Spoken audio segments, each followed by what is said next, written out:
Welcome to रीडैक्स। तो चलिए दोस्तों, आज की कॉमिक्स शुरू करते हैं। आज की कॉमिक्स का नाम है प्रलय। ये एक मल्टी स्टारर कॉमिक्स है और इसके मेन लीड रोल में हैं नागराज और सुपर कमांडो ध्रुव। ये कॉमिक्स प्रकाशित हुई थी राज कॉमिक्स के अंतर्गत। ये एक एक्शन और थ्रिलर से भरपूर कॉमिक्स है। तो चलिए दोस्तों, ज्यादा देरी ना करते हुए शुरू करते हैं इस एक्शन के तूफान को, जिसका नाम है प्रलय। हर वस्तु की तरह संसार के भी जन्म के समय ही उसके विनाश का दिन भी तय हो गया था। इस दौरान कई भयंकर आपदाएं आई और कई युद्ध हुए, लेकिन संसार हर बार बच गया। पर वो दिन कभी न कभी तो आना ही है, और शायद वो दिन आज ही है, क्योंकि आज राजनगर को अपना युद्ध स्थल बनाकर मानव और नाग आपस में टकराने जा रहे हैं। और इन दोनों सेनाओं का नेतृत्व कर रहे हैं दो तूफान, मानवों का ध्रुव और नागों का नागराज। मेरे मित्र नाग राजनगर में जो कुछ भी करना चाहते हैं उन्हें वो करने दो ध्रुव, वरना संसार भर में प्रलय आ जाएगी। ये नाग राजनगर में आतंक फैला रहे हैं। हर जगह ये लोग तोड़फोड़ कर रहे हैं और ऐसा करने का कोई कारण भी नहीं बता रहे हैं। हमने ऐसी परिस्थितियों के आगे झुकना नहीं सीखा है। हम इन नागों को रोक कर ही रहेंगे। ऐसा करने से अगर आ जाती है तो आ जाए प्रलय। कथा एवं चित्र अनुपम सिन्हा, इंकिंग विठल कामले, सुलेख व रंग सुनील पांडे, संपादक मनीष गुप्ता। किसी भी मेट्रो शहर की रातें जितनी रंगीन होती है उतनी ही खतरनाक भी होती है, क्योंकि रात के अंधेरे में डूबे सुनसान रास्तों पर कई शिकारी घात लगाकर बैठे हुए होते हैं। महानगर भी ऐसी मेट्रो सिटी है, इसलिए यहाँ पर ऐसे दृश्य अक्सर ही नजर आ जाते हैं। खून से लथपथ एक व्यक्ति अपनी जान बचाने को भाग रहा है और उसकी जान लेने को उसका शिकारी पल प्रतिपल अपने शिकार के पास आता जा रहा है। पर यह दृश्य कुछ अनोखा है, क्योंकि दोनों में से कोई भी सामान्य मानव नजर नहीं आ रहा है। अधिकतर लोग ये दृश्य देखकर खौफ खाने या भाग खड़े होने से ज्यादा और कुछ नहीं कर सकते, लेकिन महानगर की सड़कों पर घूमते कुछ प्राणी इससे कुछ ज्यादा करते हैं। आई! वे तुरंत अपने स्वामी को मानसिक संकेत भेजकर सूचित करते हैं और लगभग तुरंत ही घटनास्थल पर पहुंच जाता है उनका स्वामी नागराज, जिसने इस पृथ्वी से अपराध और आतंकवाद को जड़ से उखाड़ फेंकने की शपथ ली हुई है। अरे, ये व्यक्ति तो बुरी तरह से घायल हो गया है। पर ये क्या? इसके शरीर में बदलाव आ रहा है। ये अपना रूप बदल रहा है देवकालजयी, ये तो एक इच्छाधारी नाग है और वेशभूषा से ये नागद्वीप का नाग लग रहा है। ताड़! इस पर हमला करने वाला भी इच्छाधारी नाग ही है, लेकिन ऐसे नाग तो मैंने पहले कभी नहीं देखे। खैर, ये बाद में सोचूंगा। पहले तो मुझे नागद्वीपवासी की जान बचानी है। दूर हट! तड़ाक! अरे, तुम तो विस्फुट हो, महात्मा कालदूत के विश्वास पात्र। तुम यहाँ पर क्या करने आए हो और तुम पर यह विचित्र नाग हमला क्यों कर रहा है? मैं नागराज कालदूत नागद्वीप। विषभूत अपनी बात पूरी नहीं कर सका, क्योंकि उसी पल उसके गले से आकर कुछ टकराया और उसका गला पके फल की तरह फट पड़ा। ओह! विषभूत मुझे कुछ बता पाने से पहले ही शहीद हो गया। अब उसके अधूरे जवाब को पूरा करेगा उसका कातिल, ये विचित्र सर्प। मैं इसको भागने नहीं दूंगा, परंतु इसको काबू में कर पाना इतना आसान नहीं लगता है। विषभूत जैसे शक्तिशाली इच्छाधारी नाग को इसने जिस आसानी से खत्म कर दिया, वो कोई विलक्षण नाग ही कर सकता है। अभी तक तो मैं ये नहीं समझ पाया कि इसने आखिरकार विषभूत को मारा कैसे है। इसको बहुत जल्दी काबू में करना पड़ेगा। पहला वार नागराज नहीं किया, लेकिन दूसरा वार कर पाने का मौका उसको नहीं मिल पाया। धाड़! तेरी शक्ति के विषय में मैं जानता हूं नागराज, पर तुम मानव है और मैं विषास्व हूं, यानी विषाक्त अश्वनाग। शारीरिक शक्ति में एक मानव अश्व की बराबरी कभी नहीं कर सकता, और मेरी दूसरी शक्तियों के बारे में तो तूने कभी सुना ही नहीं होगा। ले, खा मेरे वार और चिल्ला। ओह! ये अपने शरीर से जहर की पोटलियां छोड़ता है, लेकिन इसके जहर से मुझे कोई तकलीफ नहीं होनी। इस जहर ने तो मुझे भी जला दिया, पर कैसे? सोचता रहे नागराज, सोचता रहे। शायद मरने से पहले तुझे कुछ समझ में आ जाए। फटाक! इतना तो समझ में आ गया है विषास्व कि विषभूत को तूने कैसे मारा था, लेकिन अभी तक ये जानना बाकी है कि विषभूत को तूने क्यों मारा। अब या तो मुझे अपने आप ये राज बता दे, या फिर मौत के बाद की दुनिया देखने के लिए तैयार हो जा। ये भी एक नाग ही है, इसलिए इसको काबू में करने के लिए मुझे विस्फुंकार का अधिक मात्रा में प्रयोग करना होगा। वैसे तो एक आम आदमी इतनी मात्रा से मर जाता, लेकिन अरे ये तो मर गया। आश्चर्य है, ऐसा सर्प जिसका जहर मुस्तक को जला दे, वो इतनी सी विस्फुकार से कैसे मर गया? बात जितनी दिखती है उससे कहीं ज्यादा गहरी है। जरूर नागद्वीप या महात्मा कालदूत पर कोई मुसीबत आई है, जिसके बारे में मुझे बताने विस्फोट यहाँ आया था, लेकिन उसको इस विचित्र सांप पिशाचों ने मार डाला। पर क्यों? इन सवालों का जवाब जानने के लिए मुझे नागद्वीप जाना ही होगा, पर वहां जाने से पहले मुझे अपने दुश्मन की ताकत को समझ लेना चाहिए। नागद्वीप में आई समस्या फिलहाल उतनी गंभीर नहीं थी जितनी नागराज समझ रहा था। अजीब परेशानी है। इतने दिनों से हम इस वृद्ध के होश में आने की प्रतीक्षा कर रहे थे, ताकि हमको अपने बारे में और नागराज से अपने संबंध के बारे में कुछ बता सके। और अब जब ये होश में आया है तो अपनी याददाश्त खो बैठा है। हमारे पास यही एक रास्ता बचा था कि इसकी पहचान के लिए हम नागराज को यहाँ बुला ले, क्योंकि बेहोश होने से पहले इसने नागराज का नाम और एक पता बताया था। इसलिए मैंने विस्फोट को उस पते पर भेजा था ताकि वो नागराज को मेरा संदेश दे सके। पर अब तक ना तो विस्फोट वापस आया और ना ही उसने कोई मानसिक संकेत भेजा है। मुझे तो अब चिंता हो रही है।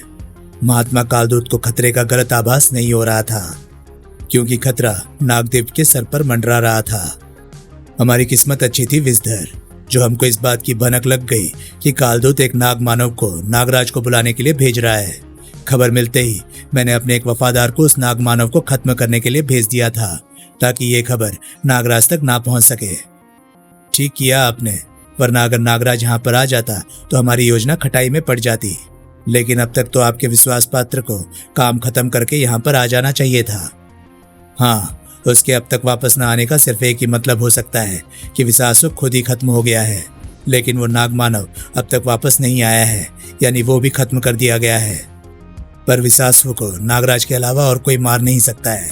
जरूर नागराज विशासु से टकरा चुका है, और अगर ऐसा है तो शायद नागराज यहाँ पर भी आता ही होगा।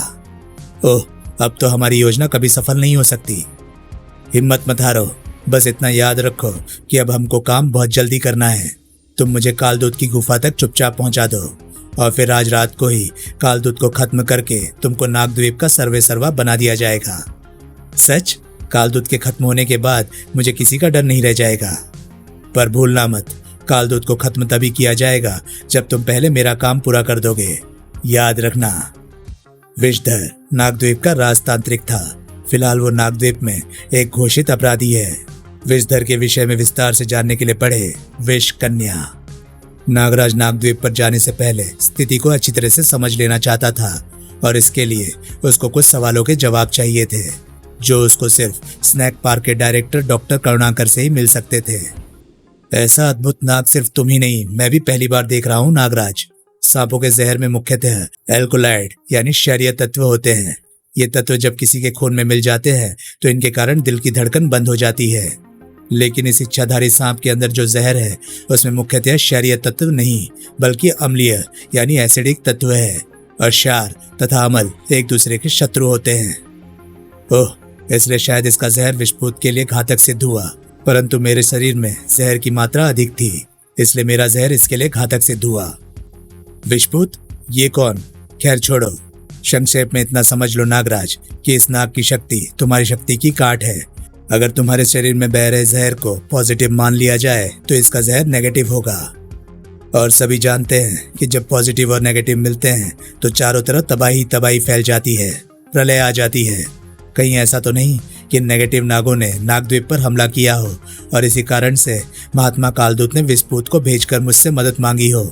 मुझे बिना एक भी पल खोए नागद्वीप पर पहुंचना होगा। विस्तार से जानने के लिए पढ़े स्नैक पार्क। लेकिन नागद्वीप पर मुसीबत टूट चुकी थी, और ये मुसीबत एक एक कदम बढ़ाते हुए महात्मा कालदूत की गुफा तक आ पहुंची थी।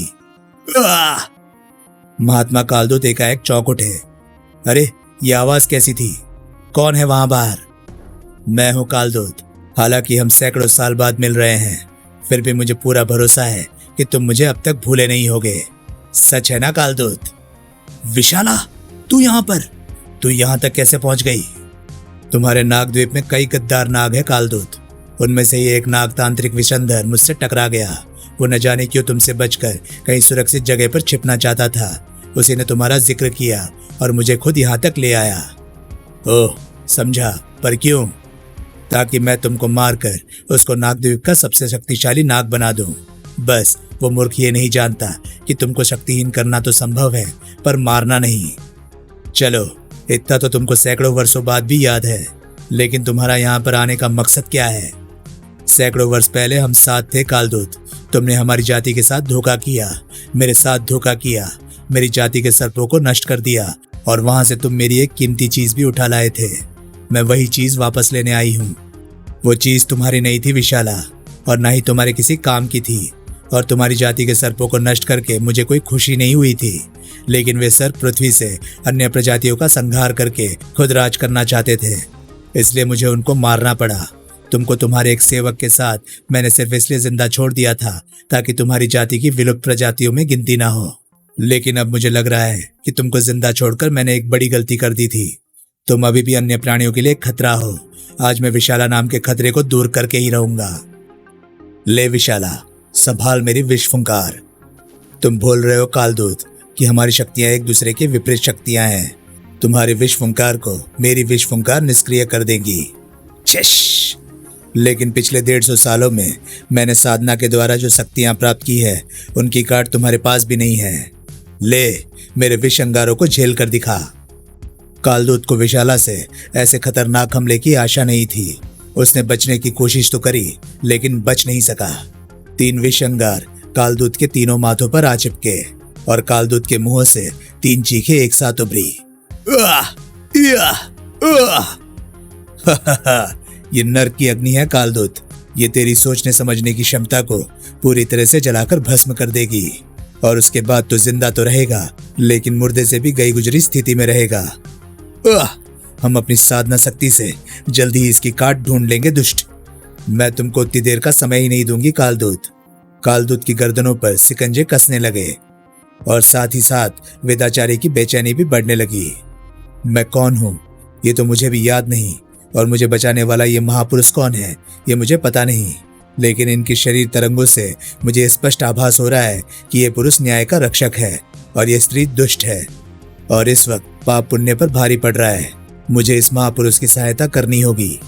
विशाला की शरीर तरंगों को अपने मस्तिष्क में रडार की तरह पकड़ते वेदाचार्य विशाला की तरफ लपके, और वेदाचार्य की तरफ से असावधान विशाला भारी हथौड़े सा एक घूंसा खाकर पलट गई। धाड़! इस व्यवधान ने कालदूत को बचाव करने का मौका दे दिया, क्योंकि उसकी गर्दनों पर कसे सिकंजे अब खुल चुके थे। विशाला के अनुसार ये नर्क की अग्नि है, यानी इसको यज्ञ के अभिमंत्रित जल बुझा सकता है, क्योंकि इस जल में देवों का आह्वान किया गया है। कालदूत को बचाने की प्रक्रिया में वेदाचार्य ने अपने आप को खतरे में डाल लिया था। तूने विशाला पर वार करने की जरूरत की है बुड्ढे, मैं तुझे जिंदा नहीं छोड़ूंगी। विशाला का करारा वार खाकर वेदाचार्य का मस्तिष्क अंधेरे की गहराइयों में डूबता चला गया, और एक बार फिर आमने सामने खड़े हो गए कालदूत और विशाला। मैंने तेरी शक्तियों का सही मूल्यांकन नहीं किया था विशाला। तू पहले से भी अधिक शक्तिशाली और दुष्ट हो गई है। आज मैं तेरे जीवन को यहीं समाप्त कर दूंगा। विद्युत को भी मात कर देने वाली गति से लपका काल सर्पी, और उसकी मजबूत कुंडली में कैद हो गई विशाला। ये मुझे अपनी कुंडली में कसकर पीस डालना चाहता है, लेकिन इसके ऐसा कर पाने से पहले ही मैं इसको अपने विष से गला डालूंगी। ऐसा कर पाने से पहले ही तेरी जीवन लीला समाप्त हो जाएगी। चीर चला अगर चल पाता तो विशाला को अवश्य ही चीर डालता। अरे ये क्या, ये तो तांत्रिक प्रहार है। कालदूत पर किसने ये प्रहार करने का साहस किया है? मैंने कालदूत। विशंदर, तूने मेरे सामने आने की हिम्मत कैसे की? बुढ़ापे में तुम्हारी याददाश्त कमजोर हो रही है कालदूत। मैंने अभी अभी तुमको बताया था कि विशंदर ही मुझे यहाँ तक लेकर आया है। दरअसल तुम्हारी गुफा के बाहर के सर्प सैनिकों को भी इसी ने मारा था, और जैसा कि तुम देख सकते हो, इसको अपने साथ लाना मेरे लिए काफी काम आया। इसने मुझे इतना वक्त दे दिया है कि मैं अपने विष से गले तुम्हारे काल सर्पी को तोड़ सकूं। चटाक! काल सर्पी को तोड़कर तू हमको रोक नहीं सकती विशाला। तू कालदूत की तंत्र शक्तियों के सामने टिक नहीं सकती। मुझे ज्यादा देर टिकने की जरूरत है भी नहीं कालदूत, क्योंकि मैंने तुझे मात देने का रास्ता ढूंढ लिया है। तेरी शक्तियों का राज है तुम तीनों की शक्ति संयुक्त रूप में होना, और ये संयुक्त रूप तुम अपनी इच्छाधारी शक्ति से बनाए रखते हो। और अगर मैं अपनी विपरीत इच्छाधारी शक्ति से तुम्हारी इच्छाधारी शक्ति को काट दूं, तो तू 3 अलग अलग टुकड़ों में बंट जाएगा, और तेरे 3 भाग होने से तेरी शक्ति भी 3 भागों में बंट जाएगी। और तब तुझे एक एक करके परास्त करने में मुझे कोई दिक्कत पेश नहीं आएगी। कड़ाक। विशाला ने अपनी इस अप्रत्याशित योजना से कालदूत को मात दे दी थी। वाह, कमाल कर दिया आपने देवी विशाला, कालदूत को परास्त कर दिया। मुझे तो अपनी आंखों पर विश्वास नहीं हो रहा है। मैं आज से नागद्वीप का राजा हूँ, नागद्वीप का सबसे शक्तिशाली नाग। अभी नहीं विशंदर, बिना मेरा काम पूरा किए तुम राजा नहीं बन सकते। आओ मेरे साथ। हम जिस चीज की तलाश में हैं उसको कालदूत जरूर गुफा के अंदर ही रखता होगा। विशंदर के साथ साथ विशाला कालदूत की गुफा के अंदर बढ़ती चली गई, जहां तक पहले कभी कोई नहीं गया था। तब तक जब तक कि उसे वो चीज दिखाई नहीं दी जिसकी उसे तलाश थी। मिल गया, वो रहा अमर स्फटिक। ये क्या है देवी? ऐसी वस्तु तो मैंने पहले कभी नहीं देखी। ये कालदूत की शक्ति का स्रोत है विशंदर। तुम्हें इसी को लेकर अंडमान स्थित मेरी बलि वेदी पर रखकर आना होगा, क्योंकि इस स्फटिक को सिर्फ वहीं पर सुरक्षित रखा जा सकता है। अब जल्दी करो, अगर कोई नाग कालदूत से मिलने आ गया तो मामला गड़बड़ हो जाएगा। अपनी महान शक्तियों के बावजूद भी मैं पूरे नागद्वीप से एक साथ निपट नहीं सकती। अब ये स्फटिक उठाओ और यहाँ से निकल लो। नागद्वीप से बाहर निकलने तक विशाला और विशंदर के सामने कोई अवरोध नहीं आया। अब तुम ये स्फटिक लेकर तुरंत मेरी गुफा की तरफ रवाना हो जाओ विशंदर, वक्त बहुत कम है। मैं निकल जाऊं अकेला? आप मेरे साथ नहीं आ रही हैं? नहीं, मुझे यहीं पर रुकना होगा, क्योंकि अगर नागराज यहाँ तक पहुंच गया तो उसको नागद्वीप पहुंचकर कालदूत से मिलने से रोकना होगा, वरना हमारी सारी योजना चौपट हो सकती है। अब जाओ। योजना? इसकी योजना क्या है? जाने दो, अगर पूछा तो कहीं क्रोध में ये मुझे ही न मार डाले। विशाला की योजना से अनजान विशंदर अपनी तंत्र शक्ति से अंडमान की तरफ रवाना हो गया, पर उसकी बदकिस्मती से नागद्वीप से अंडमान जाने का सबसे छोटा रास्ता राजनगर होकर ही जाता था। और राजनगर में घुसने के बाद और निकलने से पहले हर अपराधी को एक चट्टान से टकराना पड़ता है, एक ऐसी अड़िग चट्टान से जिसको आज तक अपराध की एक भी लहर पार नहीं कर पाई है। और वो चट्टान है सुपर कमांडो ध्रुव। राजनगर के सुनसान तटों से आजकल काफी तस्करी हो रही है और 80 किलोमीटर लंबे तट पर कोई एक साथ नजर भी नहीं रख सकता। इसलिए मेरी कमांडो फोर्स ने राजनगर के सुनसान हिस्सों में 1-1 किलोमीटर की दूरी पर इलेक्ट्रॉनिक सेंसर लगा दिए हैं, जो स्टीमर या जहाज जैसे किसी भी चीज के तट के नजदीक आते ही सिग्नल भेजने शुरू कर देंगे। अभी आ रहे ऐसे ही सिग्नल ये बता रहे हैं कि कोई शिप सेंसर नंबर 33 और 34 के बीच आकर रुकी है। टी टी टी टी ठक। अब समस्या सिर्फ एक ही है, तट का वो हिस्सा यहाँ से लगभग 6 किलोमीटर दूर है। अगर मुझे 2 मिनट से ज्यादा का वक्त लगा तो शायद शिकार मेरे हाथों से निकल जाएगा। मुझे शॉर्टकट से जाना होगा, तभी मैं वक्त पर वहां पहुंच पाऊंगा। ध्रुव अपने अनोखे शॉर्टकट से राजनगर तट के एक खास सुनसान हिस्से की तरफ बढ़ रहा था, लेकिन वो खास हिस्सा अब सुनसान नहीं था। वेलकम रोड्स, कितना माल लाए हो आज? 2000 पीस, 500 रुपए एक पीस का भाव है। मंजूर है, माल उतारो। लेकिन माल उतार पाने से पहले ही सन्नाटे में एक धड़धड़ाहट गूंज उठी। धड़ धड़ धड़ धड़ धड़ धड़। कोई आ रहा है चुरू। मोटरसाइकिल की आवाज है, ज्यादा से ज्यादा 2 पुलिस वाले होंगे। घबराता क्यों है, 2 से तो निबट ही लेंगे। 2 नहीं, सिर्फ एक ही होगा चुरू। ध्यान से सुन, ये एक खास मोटरसाइकिल की आवाज है। सुपर कमांडो ध्रुव आ रहा है। सुपर कमीना बोल, अब जमा हुआ क्यों है? भाग। भागने के लिए दोनों तस्कर तैयार तो हुए, लेकिन दिल ही दिल में वो दोनों ही ये बात जानते थे, ताड़ धड़ाक, कि वे भाग नहीं पाएंगे। पर इससे जहाज में बैठे तस्कर सावधान हो गए थे। ओह, ग्राहक तो पिट गए, लेकिन दुकानदार भाग रहा है। पर मैं बगैर ये देखे इनको जाने नहीं दूंगा कि आखिर ये बेचने क्या आए थे। AK-47, RDX और या फिर हेरोइन। व्रुम। एक्सीलेटर के पूरे घुमाव ने ध्रुव को हवा में उछालकर ठीक अपने लक्ष्य पर जा गिराया। धड़ाक। नहीं, मुझे मत मारना, मैं तो एक मामूली इंजन मैन हूँ, स्मगलर नहीं। तो बताओ, क्या लेकर आए हो इस जहाज पर? नशीली चीजें या विस्फोटक? दोनों में से कुछ भी नहीं, हम ये लेकर आए थे। मछलियां? मछलियों की तस्करी? हाँ, पर ये मामूली मछलियां नहीं है, ये पिरान्हा मछलियां हैं। ज्यादातर दक्षिण अफ्रीका के समुद्रों में मिलती है। ये खून की गंध से आकर्षित होती हैं और भैंसे जितने बड़े प्राणी के पूरे मांस को कुछ ही मिनटों में चट कर सकती हैं। आजकल अपराध जगत में इनकी मांग बहुत बढ़ रही है। माफिया गैंग इनका इस्तेमाल अपने शिकारों की लाशों को चट करवाने में कर रहे हैं, क्योंकि दुनिया भर का कानून तब तक किसी हत्या को साबित नहीं कर सकता जब तक लाश न मिले। और लाश मिलेगी कैसे जब मांस को तो पिराना चट कर जाए और हड्डियों का चूरा बना दिया जाए। ओह, राजनगर में कई लापता व्यक्तियों के ना मिलने का एक कारण यह भी हो सकता है। ठीक है, अगर तुम मेरी मदद करोगे तो मैं तुमको सरकारी गवाह बनाकर सजा से बचा लूंगा। आप जैसा कहेंगे मैं वैसा ही करूंगा साहब। वेरी गुड, अब जहाज को किनारे ले। अरे ये क्या है, तुम्हारा कोई आदमी है क्या? हमारा आदमी? नहीं तो, पर ये तो पानी पर चल रहा है। कुछ गड़बड़ है, जहाज को इसके पास ले चलो और इसको रोकने की कोशिश करो। विशंदर का ध्यान जहाज की तरफ नहीं था। यहाँ तक आने में मैं अपनी काफी तंत्र शक्ति खर्च कर चुका हूँ, पर अब जमीन पर बिना तंत्र शक्ति के काम चल जाएगा। तट पर एक गाड़ी रखी दिख रही है, इसको कब्जे में करके मैं इसके जरिए ही जमीन को पार करके बंगाल की खाड़ी तक पहुंच जाऊंगा और फिर विशाला की गुफा तक पहुंचना मामूली काम है। फिलहाल तो विशंदर के लिए अरब सागर को पार करना ही मुश्किल होने वाला था। अरे ये क्या, ये जलियान मेरा रास्ता क्यों रोकना चाहता है? मेरे रास्ते से हट जा लड़के, अपनी आयु की रेखा को बीच में ही क्यों काट देना चाहता है? हट जाऊंगा, लेकिन ये जानने के बाद कि तुम कौन हो, कहाँ जा रहे हो और तुम्हारे हाथ में ये क्या है। मेरे बाएं हाथ में क्या है ये जानने की तुझे कोई जरूरत नहीं है लड़के, क्योंकि मेरे दाएं हाथ में तेरी मौत है। ओह, ये तो कोई तांत्रिक लगता है और अपने मंत्र दंड से ये मुझ पर घातक वार कर रहा है। अब मैं इस जलियान को ही तोड़। अरे ये मैं क्या मूर्खता कर रहा हूँ। अगर मैं इस जलियान को अपने कब्जे में ले लूं तो मैं इसके द्वारा ही अंडमान द्वीप समूह तक पहुंच सकता हूं, और ऐसा करने से मैं भूमि पर आने वाली रुकावटों से भी बच जाऊंगा। मैं अभी इस लड़के को खत्म कर देता हूं। वैसे भी मेरे पास अब बहुत थोड़ी सी तंत्र शक्ति बची है। इस जलियान को हथियाने से मैं और तंत्र शक्ति खर्च करने से बच जाऊंगा। धम। ध्रुव को विशंधर की शक्तियों का अंदाजा नहीं था, और जब तक उसको ये अंदाजा लग पाता तब तक बहुत देर हो चुकी थी। कड़ाक।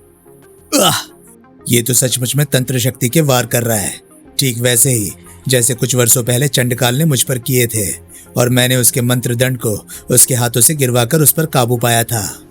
पढ़े किरगी का कहर। इन तांत्रिक महाशय पर भी वही तरकीब आजमानी पड़ेगी। विशंदर के तांत्रिक वार से टूटे लकड़ी के टुकड़े ने विशंदर को अपना मंत्र दंड गिराने पर मजबूर कर दिया। खटाक। और अगले ही पल मंत्र दंड समुद्र में जा गिरा। तड़ाक। ध्रुव की इस अप्रत्याशित हरकत ने विशंदर को क्रोध से पागल कर दिया। तूने मेरा मंत्र दंड समुद्र में फेंक दिया, मेरे शरीर को घायल करके मेरा लहू बहाया। अब तो जिंदा नहीं बचेगा। देख तांत्रिक विशंदर की शक्ति को, आंखें फाड़ कर देख, क्योंकि अब तेरी आंखें कभी बंद नहीं होंगी। खुली आंखें लेकर मरेगा तू। ये रस्सियां तो मेरे बदन पर कसती जा रही है। मेरा दम घुट रहा है और तंत्र शक्ति से युक्त इन मामूली बंधनों को मैं तोड़ भी नहीं पा रहा। अगले कुछ ही पलों के अंदर कोई रास्ता ना सूझा तो ओह, ये मछलियां शायद मेरी मदद कर सकें।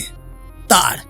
ध्रुव ने पहले तो अपनी आजाद पैरों की मदद से पिरानाहा मछलियों से भरे दोनों कंटेनरों को समुद्र में पलट दिया, और फिर विशंदर के कुछ समझ पाने से पहले ही ध्रुव के सिर की एक जोरदार टक्कर से विशंदर पानी के अंदर था। धड़ाक। पिरानाहा मछलियों के बीच में, जो उसकी कलाई से बहते खून की गंध से आकर्षित होकर उसका मांस नोच खाने को बेताब हो रही थी। विशंदर तड़प उठा। उसने अपनी पूरी तंत्र शक्ति को पिरानाहा के हमले से बचने में झोंक दिया और ध्रुव को बांधने वाली रस्सियों में से तांत्रिक असर खत्म हो गया। अब ध्रुव के लिए उनको तोड़ पाना मामूली सी बात थी। ठीक वैसा ही हुआ जैसा मैंने सोचा था। इसकी तंत्र शक्ति का संपर्क इन बंधनों से टूट गया है। वैसे तो मैं किसी भी इंसान को पिरानाहा मछलियों के बीच में ना फेंकता, लेकिन ये एक तांत्रिक है। पिरानाहा इसको घायल तो कर सकती है पर जान से नहीं मार सकती। ध्रुव की सोच एकदम सही थी। इन मछलियों ने तो कुछ ही पलों में मेरे शरीर को शत विक्षत कर डाला है। अब मुझे इनको एक साथ खत्म करने के लिए अपनी बची खुची तंत्र शक्ति का एक बड़ा हिस्सा खर्च करना ही होगा। तंत्र ऊर्जा के एक तेज झटके ने पिरानाहा मछलियों को तो खत्म कर दिया, लेकिन विशंदर को भी सोचने के लिए मजबूर कर दिया। मेरा पहला काम इस फटिक को सुरक्षित स्थान पर पहुंचाना है, इसलिए मुझे यहाँ से चुपचाप निकल जाना होगा, क्योंकि इस वक्त मैं किसी का भी सामना करने की स्थिति में नहीं हूँ। मैंने उस लड़के को एक मामूली मानव समझा था, पर उसने मेरा मंत्र दंड समुद्र में फेंक दिया। मुझे बची खुची ऊर्जा को खर्च करने पर मजबूर कर दिया, लेकिन मैंने भी अपना बदला ले लिया। अब तक मेरे तांत्रिक बाजू बंधन उस लड़के के प्राण निकाल। अरे ये बच गया। अब समझा, जब पिरानाहा मछलियों पर मैं तंत्र शक्तियों का प्रयोग कर रहा था तो इन बंधनों से मेरा संपर्क टूट गया होगा। शायद इस लड़के ने मुझे पिरानाहा के बीच में इसीलिए गिराया था। इसका दिमाग तो खतरनाक रूप से तेज है। इसलिए जितनी जल्दी हो सके इससे दूर निकल जाना चाहिए। अरे अरे, ये भाग रहा है। इंजन मैन, जहाज को फिर इसके पीछे ले चलो। अरे, इंजन रूम तो खाली है। लगता है वो इंजन मैन मौका पाकर भाग निकला है।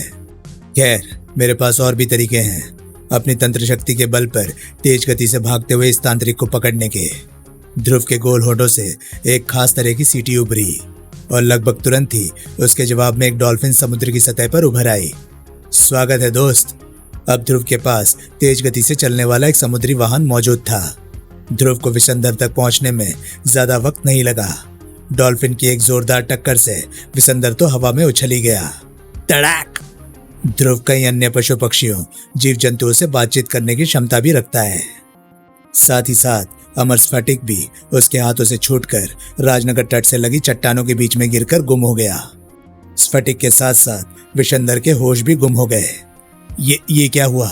इन चट्टानों के बीच में से तो मैं स्फटिक को कभी ढूंढ नहीं पाऊंगा।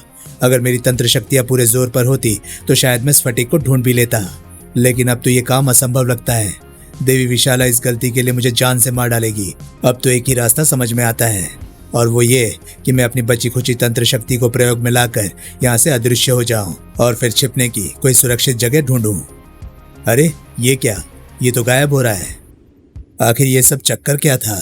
कौन था ये विशंधर, और ये उस चमकती मणि को लेकर कहाँ जा रहा था? खैर, हवा में सिर मारने से कोई फायदा नहीं होगा। अभी तो इन स्मगलरों को पुलिस के हवाले कर दूं, फिर इस घटना पर विचार करूंगा। इस घटना पर विचार नागद्वीप में चल रहा था।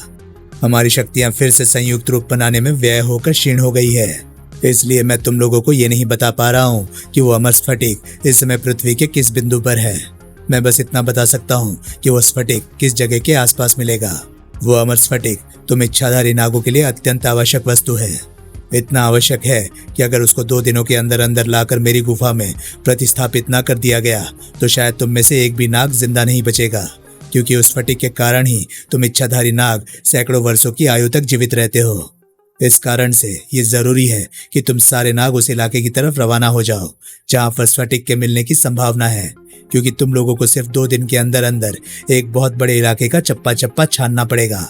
और तुम सभी नागों के एक साथ जाने का दूसरा कारण यह है कि अगर कहीं स्फटिक पाने के लिए तुम लोगों की विशाला से मुठभेड़ हो गई तो उसको हराने के लिए समस्त नागों को अपनी पूरी शक्ति एक साथ लगानी होगी। विशाला से हुई मुठभेड़ ने मुझे इतना शक्तिहीन कर दिया है कि मैं तुम लोगों के साथ नहीं जा पा रहा हूँ। अब तुम सब लोग जाने की तैयारी करो। मैं यहीं पर रहकर इस बेहोश अंधे वृत्त का इलाज भी करूंगा और तुम लोगों की प्रतीक्षा भी। लगभग इसी वक्त नागराज अपने दिमाग में घुमड़ते सवालों का जवाब पाने के लिए नागद्वीप की तरफ बढ़ रहा था। मेरी जल सर्पों से बनी ये अनोखी सर्प नौका मुझे अब थोड़ी देर में नागद्वीप तक पहुंचा देगी। तभी मुझे पता चल पाएगा कि नागद्वीप में मेरा प्रवेश निश्चित करने के बावजूद भी महात्मा कालदूत ने मुझे क्यों याद किया। नागद्वीप वैसे तो नागराज को अपनी आंखों के सामने दिखाई दे रहा था, परंतु वहां तक पहुंच पाना नागराज की किस्मत में नहीं था। अरे ये क्या हो रहा है? नौका टूट रही है, मेरे नाक तड़प रहे हैं, पर क्यों? फुस हिस हिस इस पानी में डुबकी लगाते ही नागराज को जवाब मिल गया। पानी का स्पर्श होते ही मेरे शरीर में तेज जलन होने लगी है। मुझे पानी से तुरंत बाहर निकलना होगा। शीघ्र ही नागराज पानी से बाहर निकल आया। ये चक्कर क्या है? समुद्र का पानी जलन क्यों दे रहा है? मेरे विष के कारण नागराज, तुमको रोकने के लिए यहाँ के जल में मुझे अपना विष मिलाना पड़ा। विष मिलाना पड़ा? पर क्यों? और तुम कौन हो? वैसे तो मेरे गुलाम मुझे देवी विशाला कहते हैं, पर तुम मुझे अपनी मौत कह सकते हो नागराज। मैं यहाँ पर तुम्हारा ही इंतजार कर रही थी। तुम्हारे यहाँ पर आने से यह स्पष्ट हो गया है कि विशास्व तुमसे टकराकर अपने प्राण खो बैठा है। ओह, यानी विस्फोट के हत्यारे विशास्व को तुमने ही भेजा था? तब तो महात्मा कालदूत ने मुझे संदेश तुम्हारे बारे में ही भेजा होगा। वो संदेश तो किसी और संबंध में था। खैर, अब उस बारे में बात करने से क्या फायदा, क्योंकि अब तो तेरा इस दुनिया से विदाई का समय आ गया है। तेरी बात सच हो सकती थी विशाला, पर अगर मैं विशास्व से न टकराया होता तब विशास्व के जरिए मुझे तो विपरीत शक्तियों का आभास हो चुका है, लेकिन तुझे नागराज की शक्तियों का अंदाजा नहीं है विशाला। फचाक! नागराज एक अकेला मानव नहीं बल्कि एक पूरी सर्प सेना है। देखते हैं कि तू अपने विपरीत विष से मेरे कितने नागों को रोक सकती है। नागराज ने अपनी कलाइयों से सैकड़ों विषधरों को एक साथ विशाला की तरफ छोड़ दिया। ये तो सच है कि मैं इन सारे नागों को रोक नहीं पाऊंगी। कुछ नाग मुझे काटने में जरूर सफल हो जाएंगे और इनके काटने से मेरे शरीर का थोड़ा सा विष पानी बन जाएगा, क्योंकि इनमें भी मेरे विष का विपरीत विष मौजूद है। इसलिए मैं तेरे नागों को कहीं और पहुंचाने का इंतजाम कर देती हूँ, इस विशाल एनाकोंडा के पेट में। पहले तो ये विशाल अजगर तेरे सांपों को खींचकर उनको अपना भोजन बनाएगा और फिर तुझको भी अपने पेट में डाल लेगा। इस अजगर की तो पकड़ वाकई बहुत मजबूत है। ऐसे तो ये कुछ ही पलों में मेरी हड्डियों का सुरमा बना डालेगा। इसकी जकड़ से जल्दी ही बाहर निकलना होगा, पर कैसे? मेरी शारीरिक शक्ति तो इस दैत्य की ताकत के सामने बेकार है और इसके विशालकाय शरीर में इतना नेगेटिव विष भरा होगा कि मेरा विष दंश भी इसका कुछ बिगाड़ नहीं पाएगा। अब शायद ये चट्टानें ही मेरी मदद कर सकती हैं। नागराज एनाकोंडा के भारी भरकम शरीर को लिए हुए चट्टानों पर आ गिरा। खचाक, चिया, और एक नुकीली चट्टान अजगर के शरीर में बेवस्त हो गई। अगले ही पल नागराज ने एनाकोंडा के शरीर को चट्टानों पर खींच दिया और चट्टान का नुकीला सिरा तलवार की तरह अजगर के शरीर को चीरता चला गया। खचाक, ये रहा तुम्हारा प्यादा विशाला, जो नागराज को अपने मुंह में दबोचने चला था पर खुद ही मौत के मुंह में चला गया। तेरी क्षमता वाकई प्रशंसा के योग्य है नागराज, लेकिन फिर भी मेरी हाथी सी शक्तियों के सामने तुम मच्छर से ज्यादा कुछ नहीं है। ये तो शायद तेरी किस्मत अच्छी है कि फिलहाल मेरी तंत्र शक्तियां और इच्छाधारी शक्ति कालदूत की शक्तियों को निष्क्रिय करने में व्यय हो गई, लेकिन फिर भी मेरी मामूली शक्तियां भी तुझको समाप्त करने में सक्षम हैं। ये विस्फोट के साथ फटते हैं, एक हथगोले जितने शक्तिशाली विस्फोट के साथ। बड़ाम, जो तेरे चीथड़े उड़ा देने को काफी है। धड़ाम, ये सही कह रही है। देर सवेर कोई ना कोई तंत्र बुला मेरे शरीर को फाड़ी डालेगा। भन, विशाला पर हमला करके इसको और तंत्र बुले बनाने से रोकना होगा, लेकिन इस पर सीधे हमला कर पाना असंभव है, इसलिए इस पर दूसरी तरफ से हमला करना होगा। नागराज की उस जोरदार टक्कर से नारियल का पेड़ बुरी तरह से हिल उठा और नारियल का झुंड सीधे पेड़ के नीचे खड़ी विशाला की खोपड़ी की तरफ लपक गया। ताड़, और विशाला के इस झटके से उबर पाने के पहले ही नागराज एक चट्टान को उसकी तरफ लुढ़का चुका था। अब मैं तुझको काबू में करने के लिए तुझ पर अपने विषदंश का ही प्रयोग करूंगा, जो आम इंसान या पशु के शरीर को गला देता है। तुझ पर भी इसका कुछ तो असर होगा ही होगा। विशाला पर नागराज के तेज जहर का असर तुरंत ही हो गया। आह, तेरा विष तो कालदूत के विष से भी तेज है। मुझ पर नशा सा छा रहा है। किसी भी नाग या मानव के अंदर इतना तेज जहर पैदा हो पाना संभव नहीं है। ये जरूर किसी देव का विष है, इसलिए अब मैं तुझे जान से नहीं मारूंगी। कड़ाक, तुझे बंदी बनाकर रखूंगी ताकि जब नागद्वीप के इच्छाधारी नागों को समाप्त करने के बाद मैं गरलगंड की आराधना करूं तो उसमें तेरी बलि चढ़ाऊं। मुझको समाप्त कर पाना तो शायद तेरे लिए संभव है विशाला, परंतु मुझे बंदी बनाकर ना तो तू रख सकती है और ना ही तेरा कोई अस्त्र। कड़ाक, मेरा अस्त्र ना सही, लेकिन कालदूत का अस्त्र तो तुझे बंदी बना सकता है ना नागराज। काल सर्पी, जा। काल सर्पी तेरे पास? हाँ, कालदूत से युद्ध के दौरान ये मेरे विष से गलकर 2 टुकड़ों में टूटने के बाद मृत हो गई थी। इसको दोबारा जीवन मैंने दिया, इसलिए इसकी शक्तियां चाहे पहले जैसी ही हों, लेकिन अब ये मेरी गुलाम है और तुम्हारी दुश्मन। किसी भ्रम में मत रहना विशाला, नागराज के पास ऐसे हथियार हैं जो काल सर्पी को भी काट सकते हैं। मैं जानती हूँ कि वे हथियार तेरे शरीर में वास करने वाले भिन्न भिन्न प्रकार के सर्प हैं, इसलिए मैं ऐसा इंतजाम करके जाऊंगी कि तेरे शरीर के सर्प तेरे शरीर से बाहर ही ना निकल पाए। मैं तेरे पूरे शरीर पर अपने विपरीत विष का लेप कर देती हूँ।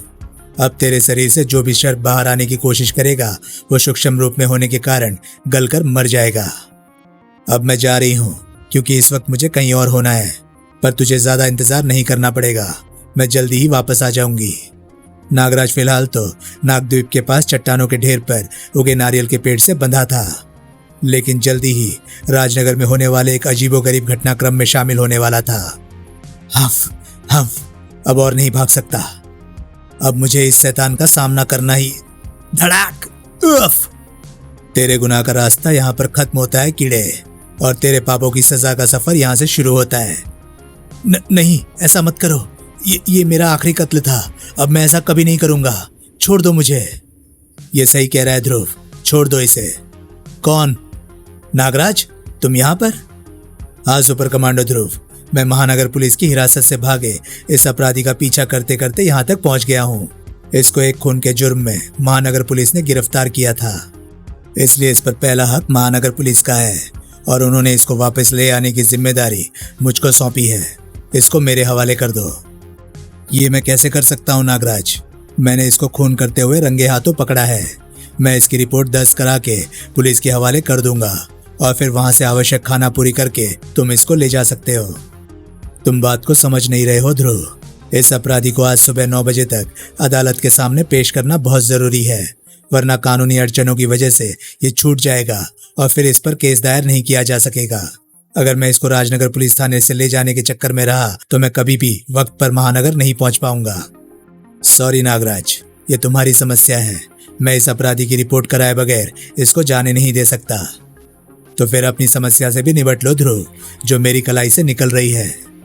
सांप, सांप, सांप, सांप। ओह, मैं सपना देख रहा था। बड़ा अजीब सा सपना था। नागराज और मैं ऐसी बात पर झगड़ नहीं सकते। शायद कल रात समुद्र में उस तांत्रिक से हुए टकराव ने मेरे मस्तिष्क पर बहुत असर डाला है। न जाने क्यों वो तांत्रिक बार बार मुझे नाग होने का सा आभास दे रहा था, नागराज जैसा इच्छाधारी नाग। लेकिन इस सपने ने एक ऐसे दृश्य को मुझे दिखा दिया है जिसके बारे में मैंने पहले कभी नहीं सोचा था। भविष्य में अगर कभी मेरा और नागराज का टकराव हो ही गया तो मैं नागराज की शक्तियों का सामना नहीं कर पाऊंगा। मुझे ऐसी स्थिति के लिए तैयार हो जाना चाहिए और उसके लिए मुझे खुद कुछ तैयारी करनी होगी। ध्रुव की छठी इंद्रिय संकेत तो सही दे रही थी, लेकिन वो वक्त अभी थोड़ा दूर था, लगभग 17-18 घंटे दूर। अरे ये क्या हो रहा है? नागद्वीप के सारे नाग एक साथ कहाँ जा रहे हैं? काल सर्पी मेरे गले को दबाए हुए हैं। मैं चिल्लाकर आवाज तो नहीं दे सकता, लेकिन मानसिक संपर्क करके नागों को यहाँ पर बुला अवश्य सकता हूँ। मैं अभी इनसे मानसिक संपर्क साधता। अरे मैं मानसिक संकेत भेज नहीं पा रहा हूँ। काल सर्पी मुझे मानसिक संकेत भेजने से भी रोक रही है। मैं अब तक इस बंधन से छूटने की हर संभव कोशिश कर चुका हूँ, पर यह काल सर्पी ना तो मुझे विष फुंकार छोड़कर अपने शरीर पर पुते विशाला के विष को निष्क्रिय करने दे रही है और ना ही मुझे सर्प रूप में बदलने दे रही है। मेरी शारीरिक शक्ति भी इसे तोड़ने में विफल रही है। अब जब तक कोई रास्ता नहीं सूझता तब तक मैं यहीं पर बंधे रहने को विवश हूँ। इधर नागराज विवश था और पास में ही उसकी जिंदगी के एक ढके छुपे रहस्य पर से पर्दा उठने जा रहा था। अरे ये मैं कहाँ आ गया हूँ? मैं तो समुद्र में था। एक दुष्ट तांत्रिक के वार ने मुझे मूर्छित कर दिया था। ओह, तो आप होश में आ गए वृद्धवर, और आपकी बातों से स्पष्ट है कि आपकी स्मृति भी वापस आ गई है। वैसे तो ये एक गुप्त स्थान है, परंतु मैं आपको ये बताने में कोई नुकसान नहीं समझता कि इस वक्त आप नागद्वीप पर हैं, इच्छाधारी नागों का एक गुप्त आवास द्वीप। पढ़े विष कन्या। और हमें आपसे इस बात के लिए क्षमा भी मांगनी है कि आप पर हमला करने वाला दुष्ट तांत्रिक भी हमारे नागद्वीप का ही एक इच्छाधारी नाग है। मैं कालदूत हूँ। इस नागद्वीप का मुखिया मान सकते हैं आप मुझको, परंतु आपका यहाँ तक आने का क्या अभिप्राय था? ये तो मैं आपको बताऊंगा ही मान्यवर। मैं वेदाचार्य अंधा अवश्य हूँ, परंतु मेरे अंदर दूसरों के शरीर तरंगों को ग्रहण करने की अद्भुत क्षमता मौजूद है, और आपकी शरीर तरंगे मुझे इस बात का आभास दे रही हैं कि अभी आप थोड़े विचलित भी हैं और घायल भी। साथ ही साथ यहाँ कहीं भी आसपास से मुझे और किसी प्राणी के शरीर तरंगों का आभास नहीं हो रहा है। अभी अभी आपने बताया कि आप मुखिया हैं, यानी इस द्वीप पर और कई प्राणी वास करते हैं। वे सब कहाँ हैं और आप घायल क्यों हैं? अगर उचित समझे तो मुझे बताएं। महात्मा कालदूत ये तुरंत समझ गए कि अपनी याददाश्त वापस आते ही वेदाचार्य के मस्तिष्क से बीच की सारी यादें मिट चुकी हैं, विशाला से कालदूत के टकराव की याद भी। उन्होंने वेदाचार्य को सारा घटनाक्रम समझा दिया और सारे नाग उसी वस्तु की तलाश में गए हैं जिसे विशाला यहाँ से उठा ले गई है। ओह, परंतु ये आपकी चिंता का कारण तो नहीं हो सकता। नहीं वेदाचार्य, हमारी चिंता दूसरे कारण से है। हम इस वक्त द्वीप पर अकेले हैं और हमारी शक्तियां क्षीण हैं। अगर कहीं विशाला आ गई तो हम अकेले नागद्वीप की रक्षा नहीं कर पाएंगे। ओह, तब तो मेरे पास आपकी चिंता का समाधान है। मैंने अपने समय में कई तिलिस्मों की रचना की है मान्यवर। मैं इस द्वीप को अपने तंत्रों द्वारा इस प्रकार से सुरक्षित कर सकता हूँ कि बाहर का कोई भी व्यक्ति यहाँ द्वीप में घुस ही ना सके। विशाला भी चूंकि बाहर की ही प्राणी है, इसलिए तब वो भी इस द्वीप में घुस नहीं पाएगी।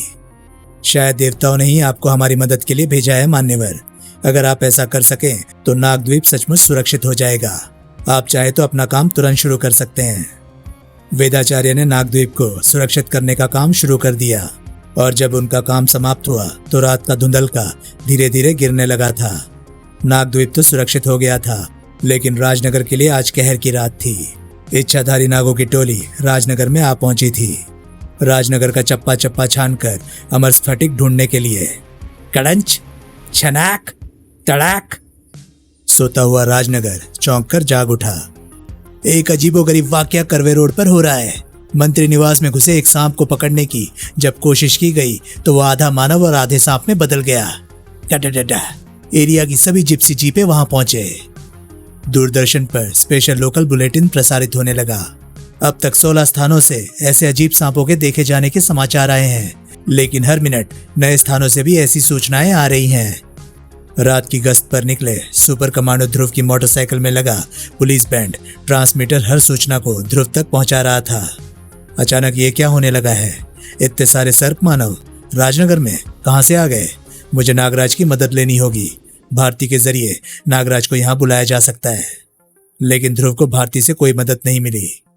मैं भी नागराज को ही ढूंढ रही हूँ ध्रुव, लेकिन कल शाम से ही उसका कोई पता नहीं है। पर तुम चिंता मत करो, वो जहां पर भी होगा इस सूचना को सुनकर तुरंत राजनगर पहुंच जाएगा। उफ, ये नागराज इस मुसीबत के समय में कहाँ गायब हो गया? 5 खतरनाक नाग मिलिट्री बेस के आसपास तोड़फोड़ मचा रहे हैं। सभी पुलिस वैन। ओह, इन्होंने मिलिट्री तक को नहीं छोड़ा। मुझे तुरंत मिलिट्री बेस पहुंचना होगा। मिलिट्री बेस में स्थिति सचमुच काफी खतरनाक होने जा रही थी, क्योंकि नागद्वीप के सबसे जांबाज 5 सांप मिलिट्री बेस में स्फटिक खोजने आ पहुंचे थे। सर्पराज, नागदेव, नागार्जुन, नागप्रीति, सिंहना। हमारा रास्ता छोड़ दो मानवों, हम किसी को कोई नुकसान पहुंचाना नहीं चाहते, लेकिन हमारे पास थोड़ी बहुत तोड़फोड़ करने के अलावा और कोई रास्ता नहीं है।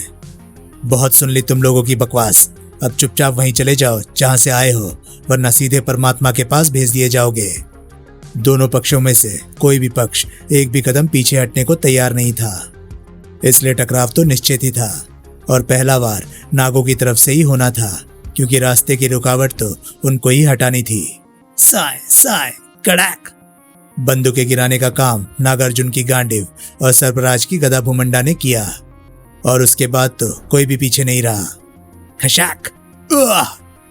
नागदेव ने अपनी दाढ़ी का भरपूर इस्तेमाल किया। मेरी दाढ़ी का सिकंजा तुझे बेहोश होने के बाद ही छोड़ेगा।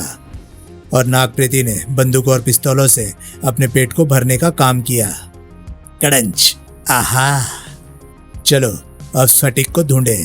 महात्मा कालदूत ने हमको बताया है कि स्फटिक से 5 कदम के घेरे में आते ही हमको स्फटिक का आभास हो जाएगा, इसलिए जो भी चीज हमारा रास्ता रोके उसको हटा दो।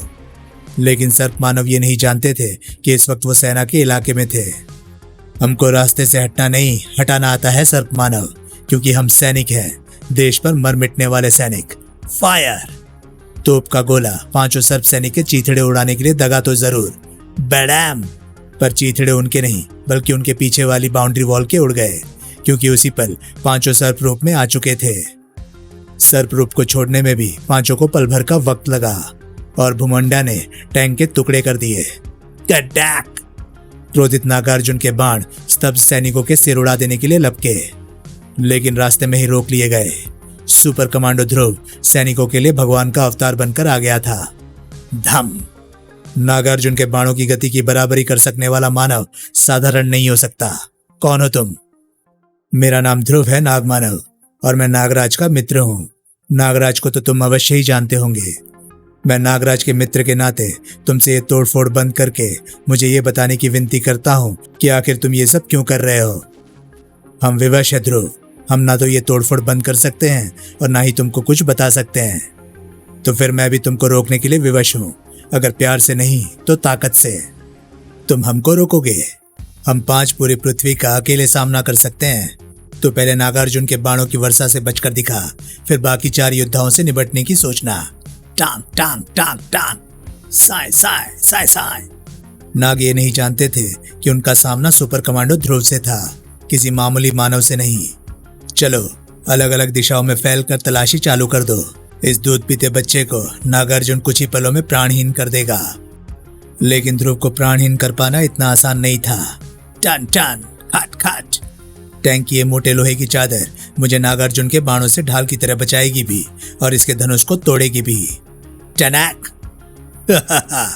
नागार्जुन के हाथों में अर्जुन का गांडीव है ध्रुव, ऐसे वारों से तो इस पर खरोच तक नहीं आएगी। अब मैं तुझे दिव्य बाणों की शक्ति दिखाता हूँ। सबसे पहले देख वायुअस्त्र की शक्ति। जिसकी तीव्र वायु शक्ति तुझको लट्टू की तरह नचा डालेगी। घुम, और अब बच मेरे आग्नेयास्त्र से। फशाक। ऐसे 2-3 और तीरों से तो मेरी जीवन नैया भवसागर के पार कर जाएगी। इसके अस्त्रों को बेकार करना पड़ेगा। इस पौराणिक धनुष गांडीव पर तो शायद एटम बम भी असर ना करे, लेकिन एक चीज है जिस पर मैं वार करने की कोशिश कर सकता हूँ। अरे, तू अपनी हरकतों से बाज नहीं आएगा। मैं तुझको बता चुका हूँ कि तेरा कोई भी हथियार मेरे धनुष पर बेकार है। धनुष पर तो मैं वार कर भी नहीं रहा हूँ नागार्जुन। मेरा निशाना तो तेरा धनुष की डोरी है, और जब तक तुम धनुष पर दूसरी डोरी चढ़ा पाओगे तब तक मैं तुमको बेहोशी की दुनिया में पहुंचा दूंगा। तड़ाक। नाजुक स्थान पर हुए वार को नागार्जुन सह नहीं सका। ये धनुर्धारी नाग तो गया, अब जरा दूसरों की खबर ली जाए। सर्पराज की गदा भुमंडा अपना कहर बरसा रही थी। ये मशीनी यंत्र हटाकर देखा जाए, शायद स्फटिक यहीं कहीं पर हो। नहीं, मुझे आभास नहीं हो रहा। स्फटिक यहाँ पर नहीं। धाड़। तूने सर्पराज पर पैर उठाने की जरूरत की, जिसकी गदा भुमंडा पहाड़ों को भी चूर चूर करके रेगिस्तान में बदल सकती है। तो सोच कि ये तेरे शरीर का क्या हाल करेगी। ओह, इसकी गदा तो बहुत तेज गति से मेरी तरफ आ रही है। मुझको आखिरी वक्त तक इंतजार करना पड़ेगा ताकि मैं इस प्रलंकारी गदा के रास्ते से अलग हट सकूं। ध्रुव तो गदा के रास्ते से अलग हट गया, लेकिन गदा पीछे की चार दीवारी को तोड़ती हुई कड़ाक वापस सर्पराज के हाथ में जा पहुंची। ओह, इसकी गदा तोड़फोड़ करके वापस इसके हाथ में पहुंच जाती है। ये इस शक्ति को अपनी ताकत समझता है, लेकिन मैं इसकी इसी ताकत को इसकी कमजोरी बना सकता हूँ। बड़ा कच्चा निशाना है तुम्हारा सर्पराज, फिर से कोशिश करके देखो। इस बार तेरा सिर फूटने से नहीं बचेगा ध्रुव, ले संभाल। सर्पराज की गदा इस बार ध्रुव की गर्दन को छूती हुई निकली। हशाक। इस बार अगर मैं चूक गया तो अगला वार मेरी खोपड़ी को कुचल ही डालेगा। गदा मुझ पर वार करने के बाद वापस सर्पराज की तरफ बढ़ रही है। अब अगर मैं स्टार लाइन को इससे फंसाकर इस गदा को एक ऐसा झटका दूं कि इसके हाथ की तरफ बढ़ती गदा इसके मुंह से जा टकराए तो मेरा काम बन जाएगा। धड़ाक। बन गया काम। सर्पराज अपनी ही गदा का वार सह नहीं सका। अब जरा बाकी तीनों का हालचाल ले लिया जाए। उसकी आवश्यकता नहीं है बच्चे। सर्पराज की चीख सुनकर नागदेव और नागप्रेती आ गए हैं, और हम तुझे जिंदा नहीं छोड़ेंगे। गरुड़ दंड, मार इसको। नागदेव का आदेश मिलते ही गरुड़ दंड ध्रुव पर टूट पड़ा। तड़ाक, धाड़, खच। लेकिन ध्रुव के एक सटीक दाव ने तड़ाक गरुड़ दंड को उसके जूते के नीचे ला पटका। ओह, चाल तो अच्छी चली तूने, लेकिन गरुड़ दंड को तेरे संसार की कोई भी शक्ति ज्यादा देर तक रोक कर नहीं रख सकती। मेरे संसार की ना सही, लेकिन तुम्हारे संसार की शक्ति तो इस दंड को दबा सकती ही होगी, जैसे ये भुमंडा गदा। ओह, बड़ी भारी है ये गदा। मैं अपनी पूरी ताकत का इस्तेमाल करके भी इस गदा को जरा सा ही हिला पा रहा हूं, लेकिन इससे ज्यादा की जरूरत मुझे है भी नहीं।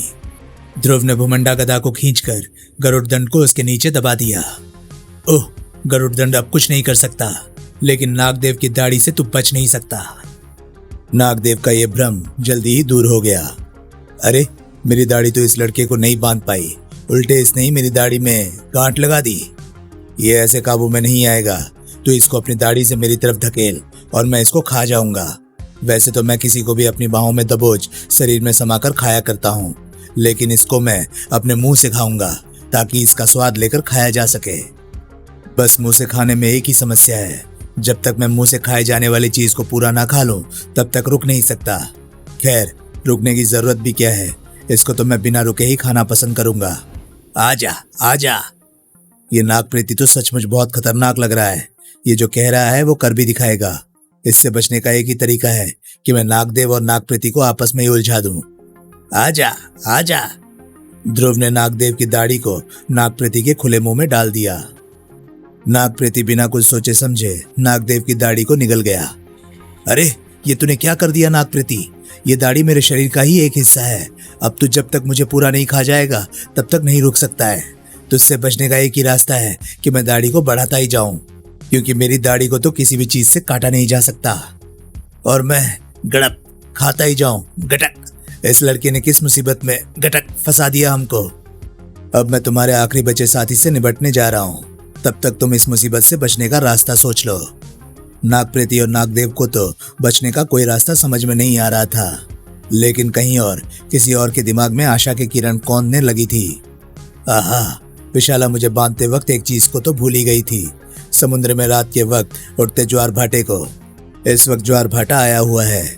इस समुद्र का पानी कुछ ही पलों में मेरे नजदीक आ जाएगा, कुछ ही कदमों की दूरी पर। इस वक्त अगर मैं अपनी पूरी ताकत का इस्तेमाल करके इस पेड़ को जड़ से उखाड़ लूं, तो मैं इस भारी भरकम वजन को लेकर कुछ कदम चलकर समुद्र के पानी तक पहुंच सकता हूं। और ज्वार भाटे के कारण तेजी से घटता बढ़ता ये पानी मेरे शरीर पर पुते विशाला के विष को ढो डालेगा। छपाक! और देव कालजयी से प्राप्त शरीर में वास करने वाले विशेष नागफनी सर्प मेरे शरीर से बाहर आकर मुझे काल सर्पी से छुटकारा दिला देंगे। नागराज के शरीर से निकले नागफनी सर्प काल सर्पी पर चारों तरफ से टूट पड़े और विशाला की विपरीत शक्तियों से युक्त होने के कारण काल सर्पी इस हमले के सामने टिक न सका। शीघ्र ही नागराज आजाद था। अब मुझे जल्दी से जल्दी नागद्वीप पहुंचकर इस बात का पता लगाना होगा कि आखिरकार नागद्वीप के सारे इच्छाधारी सर्प कहाँ गए हैं। लेकिन नागद्वीप में एक आश्चर्य नागराज का इंतजार कर रहा था। अरे ये क्या, मैं नागद्वीप में प्रवेश नहीं कर पा रहा हूँ। कोई शक्ति मुझे अंदर घुसने से रोक रही है। नागराज भी चूंकि नागद्वीप के लिहाज से बाहरी व्यक्ति था, इसलिए वेदाचार्य का तिलस्म उसे भी रोक रहा था। पसीने पसीने होने के बाद नागराज को नागद्वीप में घुसने का ख्याल छोड़ ही देना पड़ा। अब ये कैसे पता चलेगा कि नागद्वीप के सारे नाग कहाँ गए हैं? एक तरीका है, नागानंद, मेरे शरीर में वास करने वाले नागों का भूतपूर्व सेनापति, जिसको मैंने नागद्वीप छोड़ते वक्त गुप्त रूप से यहाँ छोड़ दिया था। उससे मानसिक संपर्क करके सारी बातों का पता चल सकता है। नागानंद इस वक्त 3 जांबाजों के साथ एक साथ जूझ रहा था, कमांडो कैडेट करीम, पीटर और रेणु से, कमांडो फोर्स के हेडक्वार्टर में। खशाक! इनमें से तो एक से भी अकेले निपट पाना मुश्किल काम है, फिर ये 3-3 है। बगैर विष नखों का इस्तेमाल किए काम नहीं चलेगा। ओह, इसने रेणु को अपने नाखूनों से खरोंच मार दी है। ये नाखून जरूर विषैले होंगे। करीम, इस पर जल्दी काबू पाने की कोशिश करो, वरना रेणु को हम अस्पताल नहीं ले जा पाएंगे। पिछले 2 मिनट से यही तो कोशिश कर रहा हूँ। मैं तो कैमरा ऑटो पर सेट करके अपने तीनों की ग्रुप फोटो खींचने जा रहा था। पता नहीं ये रंग में भंग कहाँ से। अरे कैमरा, शायद कैमरा ही हमारी कुछ मदद कर सके। धड़ाक! कैप्टन ने हमको यही तो सिखाया है कि लड़ाई में अगर तिनके का इस्तेमाल भी दिमाग लगाकर किया जाए तो वो तलवार से भी ज्यादा खतरनाक साबित होता है। करीम के लिए अभी काम और आसान होने वाला था, क्योंकि नागानंद का दिमाग कहीं और व्यस्त होने वाला था। नागानंद, तुम कहाँ हो? नागराज, हम बड़ी मुसीबत में हैं। नागराज, तुम जहाँ कहीं भी हो, जल्दी से जल्दी राजनगर पहुंच जाओ। हम यहाँ पर। ओह! क्लिक! करीम ने इसी वक्त कैमरे की फ्लैश का बटन दबा दिया और तेज रोशनी का झमाका नागानंद की आंखों में तीर की तरह आ चुभा। उसकी आंखें कुछ पलों के लिए बेकार हो गई और इन पलों में ही पीटर और करीम ने उसको बेदम कर दिया। तड़ाक! धाड़! घायल नागानंद के पास सर्प रूप में भागने के अलावा और कोई चारा नहीं था, लेकिन बीच में ही मानसिक संपर्क टूटने के कारण नागराज थोड़ा चिंतित अवश्य हो गया था। मुझे जल्दी से राजनगर पहुंचाओ मेरे नागो, जरूर कोई बड़ी मुसीबत अपने पंख फैला रही है। मुसीबत आई तो थी, लेकिन इस मुसीबत का शिकार ज्यादातर मानव बन रहे थे। भयानक रूप वाले सर्प हर स्थान पर अपना आतंक फैलाए हुए थे, लेकिन कुछ स्थानों पर कुछ जांबाज मानव सर्पों का मुकाबला भी कर रहे थे। अब भी वक्त है विसर्पी के रास्ते से हट जा। मैं वादा करती हूँ कि मैं कोई नुकसान नहीं करूंगी। पहली बात तो चंडिका किसी के सामने से हटती नहीं, और दूसरी बात कि नुकसान तो तुम कर ही चुकी हो। इस मिल के सारे कर्मचारी तुमसे डरकर भाग चुके हैं। काम बंद होने से लाखों का नुकसान तो हो ही चुका है। अब रहा तुम्हारा वादा, तो उस पर मुझे भरोसा है नहीं। वैसे भी सांपों का क्या भरोसा? भरोसा तो जिंदगी का भी नहीं होता लड़की। मौत का क्या भरोसा, न जाने कब आ जाए। ओह, ये सर्प रूप में बदलकर मुझको काटने के लिए लपक रही है। ये फुर्तीली भी बहुत है। इसकी फुर्ती को कम करना होगा और ये काम पेंट स्प्रे करेगा। इस स्थिति के लिए मैं तैयार होकर ही आई थी। भला और टीवी वालों का, जिन्होंने इन नागों के बारे में काफी जानकारी हमको दे दी थी। फिस! उफ! मुझे मानव रूप में आना पड़ेगा। ओह, इस लड़की ने मेरी आंखों को पेंट से ढक दिया है। इसको तो मैं अपने विष से साफ कर ही लूंगी, लेकिन इस दौरान इस बात का इंतजाम करना पड़ेगा कि ये मुझ पर हमला ना कर सके। विसर्पी का शरीर मानव रूप में आकर अपनी एड़ियों पर लट्टू की तरह गोल गोल नाचने लगा और साथ ही साथ उसके मुंह से विष फुंकार भी छूटने लगी। मर गए। इस विषैले वातावरण को पार करके इस तक पहुंच पाना असंभव है। लेकिन फिर भी मुझे अपनी सांस रोककर इस पर इसी बीच में हमला कर देना होगा, क्योंकि इस समय इसको मुझसे हमले की उम्मीद नहीं होगी। विसर्पी इस अचानक हुए वार से लड़खड़ा तो जरूर गई, लेकिन तुरंत संभल गई। उई, करारा वार था। ये नागिन तो जूडो कराटे भी जानती है। तड़ाक! सांप भी आजकल काफी एडवांस हो गए हैं, जूडो कराटे की कोचिंग करने लगे हैं। यानी अगर ये लड़ाई ज्यादा देर चली तो मेरे पिट जाने की संभावनाएं बढ़ जाएंगी, क्योंकि शारीरिक शक्ति में ये मुझसे दुगनी या तिगुनी तो है ही। इसलिए अब अपने लेटेस्ट आविष्कार की टेस्टिंग का समय भी आ गया लगता है। इस नर्व डिसरप्टर यानी स्नायु तंत्र विनाशक को मैंने सांपों के स्नायु तंत्र को अनियंत्रित करने को ध्यान में रखकर बनाया है। इसकी टेस्टिंग करने का मौका मुझे मिल ही नहीं पाया था, क्योंकि कहीं पर कोई सांप मिला ही नहीं। अब अगर ये मुझको धोखा दे गया तो समझो कि मेरी जिंदगी मुझको धोखा दे गई। चंडिका ने धड़कते दिल के साथ नर्व डिसरप्टर का बटन दबाया और विसर्पी की चीख ने उसके दिल को ठंडक पहुंचा दी। नर्व डिसरप्टर ने चंडिका को धोखा नहीं दिया। विसर्पी के सामने अब कोई रास्ता नहीं था। ओह, मेरी नस नस में सुइयां सी चुभती महसूस हो रही है। इस बार का मेरे पास कोई काट नहीं है। फिलहाल तो मुझे सर्प रूप में यहाँ से निकल लेना चाहिए। याहू! वो मारा पापड़ वाले को। अब तो मैं राजनगर में घूम रहे सारे सांपों को भगा दूंगी। चंडिका की तरह कहीं और ध्रुव भी अपने तरीके से इच्छाधारी सर्पों को रोक रहा था। सियानाग के सामने आकर तूने अपनी जिंदगी की सबसे बड़ी और आखिरी भूल की है ध्रुव, क्योंकि सियानाग के पंजे का एक ही वार तेरी खोपड़ी को खोल देगा। जरूर खोल देगा, लेकिन अगर ये मेरी खोपड़ी तक पहुंच पाए तो उससे पहले मैं तुम्हारा मुंह ये जानने के लिए खुलवा लूंगा कि आखिर तुम नाग आए कहां से हो और राजनगर में तोड़फोड़ क्यों कर रहे हो। कड़ाक!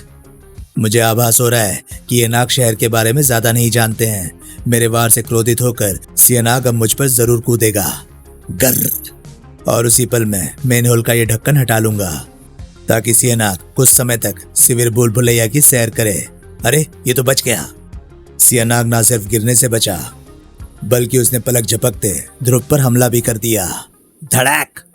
लेकिन इससे पहले कि सियानाग ध्रुव को कोई नुकसान पहुंचा पाता, वो बंधनों में जकड़ गया। ओहो, ये सांप यानी राजनगर को बचाने आ पहुंचा है। नागराज, ये तुम क्या करने जा रहे थे सियानाग? मेरे सबसे घनिष्ठ मित्र पर वार करने जा रहे थे, क्यों? मैं बताता हूं नागराज। नागानंद, तुमसे मेरा मानसिक संपर्क बीच में ही टूट गया था। इधर आओ नागराज, जो कुछ मैं तुमको बताने वाला हूं वह अत्यंत गोपनीय है। नागानंद से घटनाक्रम सुनकर नागराज की आंखें फैलती चली गई। और वो स्फटिक अगर अगले कुछ घंटों में ना मिला तो नागद्वीप नष्ट हो जाएगा। इतनी जल्दी स्फटिक ढूंढने के कारण ही हमको ये तरीका अपनाना पड़ रहा है नागराज। ओह, विशाला से तो मैं भी टकरा चुका हूं। वो सचमुच बहुत खतरनाक है। मैं स्थिति की गंभीरता को समझ रहा हूं। मानव को इस खोज में कुछ असुविधा जरूर हो रही है, पर जब तक किसी मानव की जान ना ली जाए तब तक मैं इच्छाधारी नागों के साथ हूँ, क्योंकि सिर्फ मानवों की असुविधा के कारण मैं सभी इच्छाधारी नागों की बलि नहीं चढ़ने दे सकता। और फिर अच्छा हुआ तुम वक्त पर आ गए नागराज। अब इन नागों को ये तोड़फोड़ रोकने का आदेश दो। मुझे खेद है ध्रुव, मैं ऐसा नहीं कर सकता, बल्कि ये नाग जो कर रहे हैं वो उनको करने दो, वरना इन नागों के प्राण संकट में पड़ जाएंगे। ऐसा क्या हो गया है? मामला क्या है? आखिर ये मुझे भी तो पता चले। ये मैं तुमको बता सकने में असमर्थ हूँ ध्रुव। अगर मैंने ध्रुव को स्फटिक के विषय में बताया तो मुझे नागद्वीप का जिक्र भी करना पड़ेगा, और नागद्वीप का जिक्र मैं किसी भी बाहरी व्यक्ति से नहीं कर सकता, चाहे वो ध्रुव जैसा सच्चा व्यक्ति ही क्यों ना हो। मैंने राजनगर की सुरक्षा का व्रत लिया हुआ है नागराज। मैं नागों को तोड़फोड़ और आतंक फैलाने की इजाजत नहीं दे सकता। इन भयंकर नागों को रोकने की कोशिश मत करो ध्रुव, वरना प्रलय आ जाएगी। तुम ना तो नागों को तोड़फोड़ करने से रोक रहे हो और ना ही उनके ऐसा करने का कारण बता रहे हो। हम मानवों ने भी चूड़ियां नहीं पहन रखी है। हम इन नागों को रोक कर ही रहेंगे, और ऐसा करने से प्रलय आती है तो आ जाए। इन नागों को रोकने से पहले तुमको मुझसे टकराना पड़ेगा ध्रुव, नागराज से और नागराज की सर्प सेना से। मुझे एक ख्याल आया तो था कि नागराज से कभी ना कभी मुझे टकराना पड़ सकता है, परंतु वो समय इतनी जल्दी आ जाएगा ये मैंने नहीं सोचा था। अच्छा हुआ कि मैंने नागराज की शक्ति के काट सोचकर रखे हुए हैं। ध्रुव के होठों से निकली वो आवाज रात के सन्नाटे को चीरती हुई पेड़ों की ऊंची ऊंची शाखों से जा टकराई, और उन शाखों पर सो रहे गिद्ध और चील इस पुकार को सुनकर ध्रुव की मदद के लिए उतर आए। कुछ मिनटों के लिए पक्षियों का पलड़ा भारी रहा, लेकिन नागों की तादाद सैकड़ों में थी और पक्षियों की दर्जनों में। नाग आखिरकार ध्रुव को अपने बंधनों में कैद करने में सफल हो ही गए। अब तुम इन बंधनों से बाहर तभी निकल पाओगे ध्रुव जब मैं चाहूंगा। तब तक तुम इसी वीराने में आराम करो। मेरा चिड़िया वाला वार कुछ खास काम नहीं आया। नागराज बहुत शक्तिशाली है, मेरा इसे जीत पाना असंभव है। नागराज को सिर्फ ऐसे किसी हमले द्वारा ही हराया जा सकता है जिसकी उसे उम्मीद ही ना हो। जैसे आज तक नाग बंधनों में बंधने के बावजूद भी किसी ने नागराज पर पलटकर हमला नहीं किया होगा। तड़ाक! नागराज पल भर के लिए चकित रह गया, लेकिन तुरंत ही संभल गया। तुमको रोक सकने का एक ही तरीका है ध्रुव, तुमको बेहोश कर देना। तड़ाक! ध्रुव नागराज की शक्ति के बारे में अच्छी तरह से जानता था, इसलिए वो नागराज के फुर्तीले वारों से बचने के लिए अपने सारे अनुभव और पूरी फुर्ती का इस्तेमाल कर रहा था। धम! क्योंकि एक भी सटीक वार ध्रुव के शरीर पर पड़ने का मतलब था अगले ही पल बेहोशी की दुनिया की सैर। परंतु नागराज के पास किसी को बेहोशी की दुनिया में पहुंचाने के और भी तरीके थे। फू! ओह, विश्वकार! तो नागराज ने अपना वो वार कर ही दिया जिसका मुझे डर था। हाँ हाँ। विश्वकार का असर होने में सिर्फ 1 मिनट का ही समय लगा। ये तो जल्दी ही बेहोश हो गया। वैसे भी मैंने विश्वकार की उतनी मात्रा का प्रयोग किया था जो इसे बेहोश कर सके, मार न डाले। लेकिन फिर भी मैं इसके सर्प बंधनों को नहीं हटाऊंगा। ध्रुव के दिमाग का कोई भरोसा नहीं है। अब जब तक ध्रुव बेहोश है तब तक मैं इच्छाधारी सर्पों की स्फटिक ढूंढने में मदद करूं। मैं अपने शरीर में वास करने वाले सर्पों को राजनगर में फैला देता हूँ। अगर इनको कहीं पर स्फटिक नजर आ गया तो ये मुझको सूचित कर देंगे। नागराज अपने शरीर से नागों को निकालने में व्यस्त हो गया और उसकी व्यस्तता एक आश्चर्यजनक घटना से टूटी। अरे ये क्या! एक साई ने नागराज के बाजुओं को पकड़कर फुर्ती से मरोड़ दिया। अब कुछ समझ पाने से पहले नागराज हथकड़ियों में कैद था। अरे स्टारकफ्स, यानी ध्रुव आजाद हो गया है। ठीक समझे नागराज, और इन स्टारकफ्स को तोड़ने की कोशिश मत करना। इनको तुम्हारी शक्ति को ध्यान में रखते हुए टाइटेनियम धातु का बनाया गया है। लेकिन तुम तो बेहोश थे, और वो भी सर्प बंधनों में। फिर तुम आजाद कैसे हो गए? मैं प्राणायाम के द्वारा 5 मिनट तक सांस रोक सकता हूँ नागराज। तुम्हारे विस्फुकार छटने तक मैं सांस रोके हुए था, और फिर जैसे तुम सर्प छोड़ने के लिए मुड़े, मैं पास ही बने स्विमिंग पूल की तरफ लपक लिया। ये तो जाहिर था कि तुमने मुझे बांधने के लिए किसी भी जल सर्प का इस्तेमाल नहीं किया होगा, इसलिए स्विमिंग पूल में डूबते ही सारे सांप तड़प कर मेरे शरीर से अपने आप अलग हो गए और मैं आज़ाद हो गया। आज़ाद होते ही मैं थोड़ी दूर पर खड़ी मोटरसाइकिल से ये स्टार कफ्स और 1-2 चीज़ें और निकाल लाया, जिनको मैंने ऐसे ही मौके के लिए तैयार रखा था, जैसे ये बॉन्डेज टेप जो तुम्हारे मुंह से विस्फुकार को निकलने नहीं देगा। हालांकि मैं जानता हूँ कि इनसे तुमको आज़ाद होने में कुछ ही पलों का समय लगेगा, लेकिन उतनी देर में मैं सिंहनाग को ढूंढकर काबू में कर लूंगा। लेकिन तभी सिंहनाग की तलाश में बढ़ते ध्रुव के कदम एक आवाज़ सुनकर ठिठक गए। अरे ये विशंधर ने हमें कहाँ फंसा दिया? स्फटिक चुराकर छुपाया भी तो ऐसी खतरनाक जगह पर। कहीं और छिपाता तो ना तो हम उस लड़के से टकराते और ना ही इस मुसीबत में फंसते। अरे तेरा क्या जा रहा है गड़ब? मुसीबत में तो मैं हूँ गटक। एक तो तेरी दाढ़ी का स्वाद बहुत खराब है, और दूसरे इसको खाते खाते मेरा पेट फटा जा रहा है। ध्रुव के दिमाग में बिजली सी कौंध गई।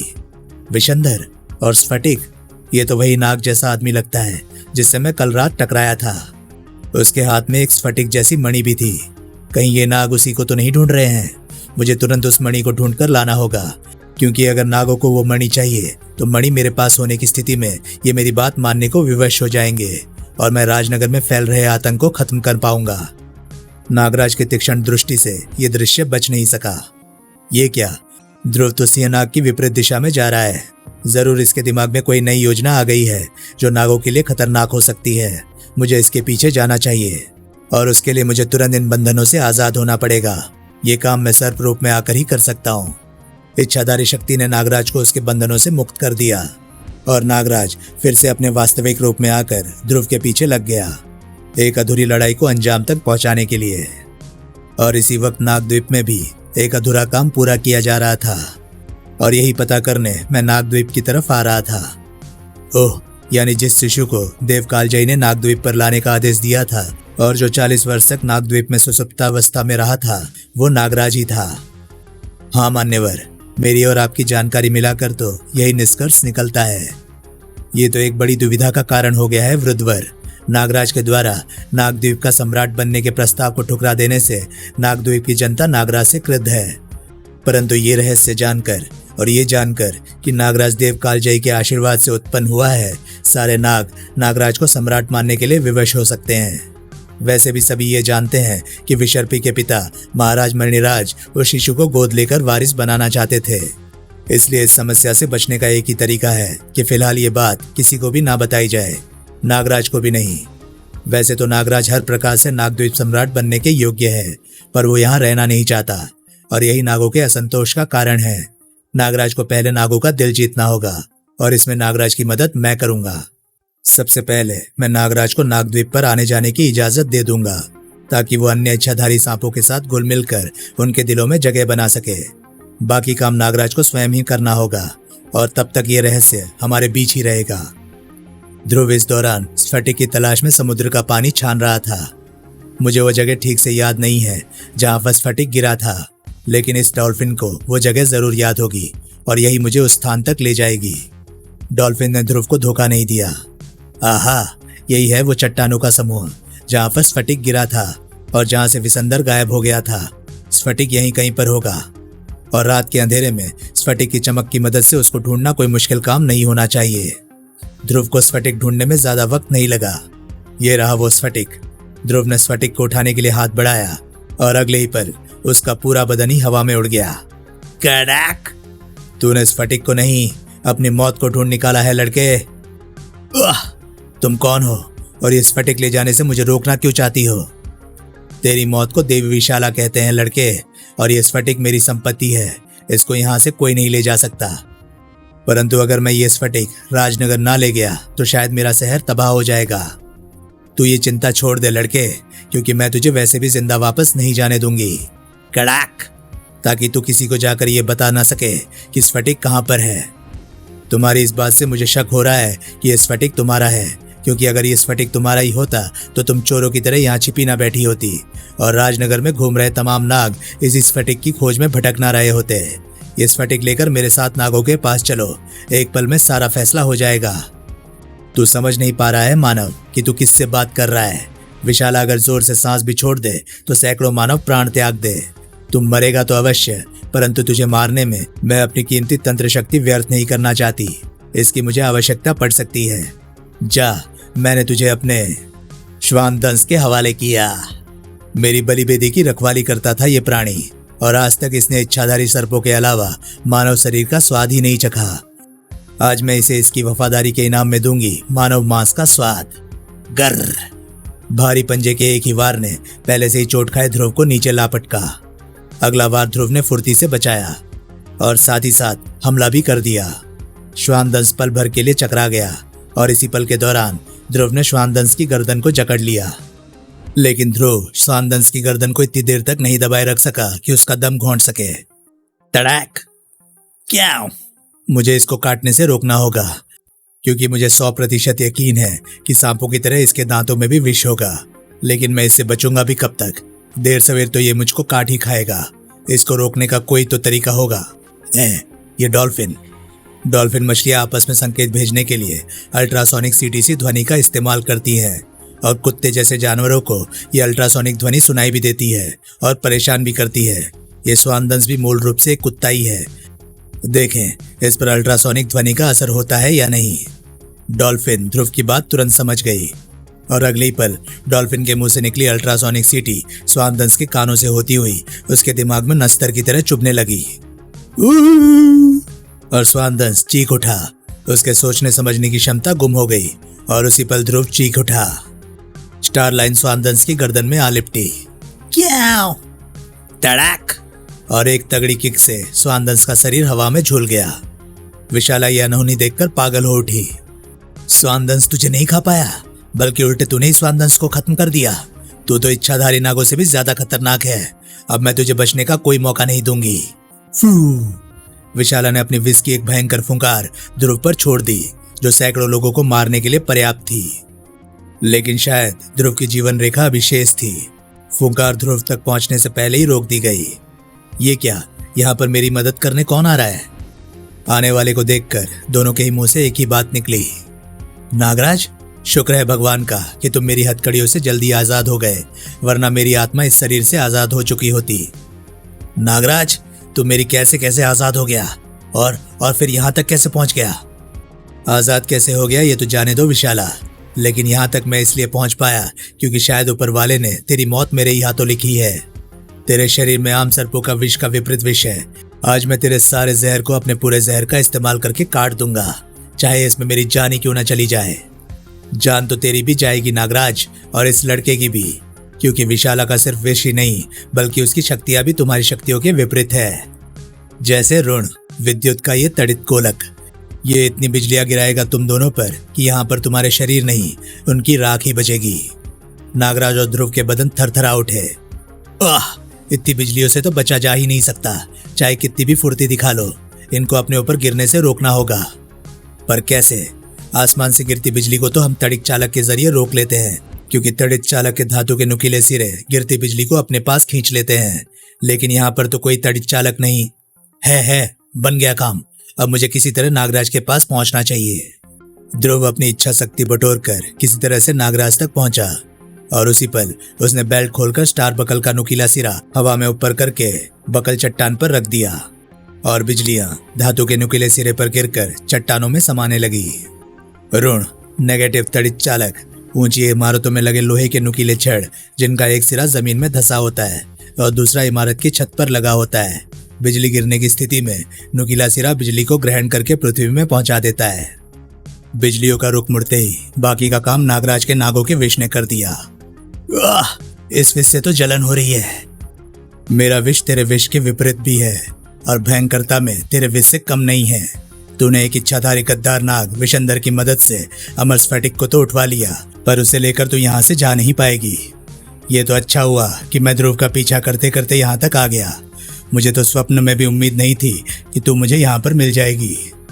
आज मैं तुझ पर अपने उस अस्त्र का प्रयोग करूंगा जिसका प्रयोग मैंने आज तक कभी नहीं किया, अपने विष फुहार का। इसके प्रयोग से मेरे शरीर में विष की मात्रा एकाएक काफी कम हो जाती है और मेरे सूक्ष्म सर्पों के लिए खतरा पैदा हो जाता है। पर इसका प्रयोग मैं तुझ पर करूंगा क्योंकि तुझे रोक सकने का यही एक रास्ता है। नागराज का भयंकर विष विशाला के शरीर को गलाता हुआ पार हो गया। विशाला एक चीख मारकर गिर पड़ी। नागराज की इस हरकत से विशाला का क्रोध उबल पड़ा। वाह, तेरे वार विशाला को कमजोर तो कर सकते हैं पर मार नहीं सकते नागराज। लेकिन विशाला का अगला वार तुम दोनों की जान लेकर ही छोड़ेगा। अब मेरे शरीर में इच्छाधारी शक्ति की मात्रा धीरे धीरे सामान्य हो रही है, और जिस फंदे से कालदूत नहीं बच सका उससे तुम दोनों कैसे बचोगे? ये क्या? विशाला के सिकंजे ध्रुव और नागराज की गर्दनों पर कसने लगे।